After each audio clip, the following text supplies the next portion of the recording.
The current medium-term plan 3, that is 2018-2022, is coming to an end by June 2023.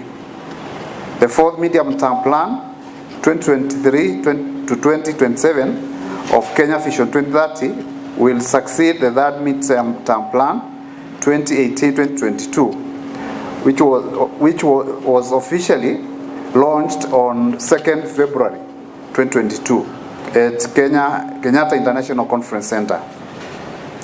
The preparation of the medium-term plan is carried out by 26 sector working groups under the enabler, economic and social and political pillars. The State Department for Broadcasting and Telecommunication will be spearheading the development of business process outsourcing, that is BPO sector working group, and the economy pillar. And the Principal Secretary Broadcasting and Telecommunication is the chair of the sector working group. The fourth MTP will be second last phase of the Kenya Vision 2030 and will therefore set the momentum for the transition to the next long-term development agenda for the country. Preparation of the fourth medium term will be guided by the Kenya Vision 2030 and lessons learned in implementation of previous MTPs and sector plans. It will also be guided by the Constitution and will incorporate the priorities outlined in manifesto of political party forming the government after the next general election scheduled for August 2022. As you are aware, the country has achieved several milestones in implementing medium-term 3 policies, programs and projects. COVID-19 has interfered with the implementation plans of main programs and projects. The fourth medium-term plan is therefore expected to prioritize implementation of economic recovery strategies to reposition the economy on a steady and sustainable growth trajectory. The aim will be to revitalize the performance in all economic sectors in order to foster growth, employment creation, and poverty reduction.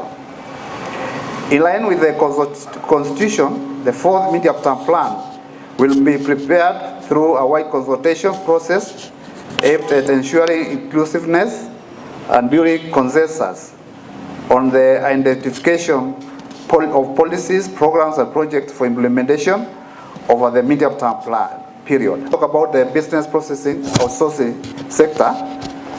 The Kenya Vision 2030 identifies business process outsourcing as the key pillar in economic growth and development, as well as industrial sector that creates thousands of jobs to unemployed youth in the country. Development of the BPO sector is expected to facilitate growth and development of knowledge-based economy for Kenya. Under the economy pillar, the sector is expected to create over 200,000 jobs in BPO and all enabled IT-enabled services in the medium-term period. The target is to continue to contribute towards 10% of gross domestic product growth rate by the year 2030. The government is committed to ensure that the right business environment prevails and will continue to review the public policy guidelines targeting 3 major areas that are key to integrate to the development of knowledge economy as follows: ICT-led industries or businesses, business processing outsourcing enabled services, computer hardware manufacturing and software development, information management, development of local digital content. The second will be under capacity development.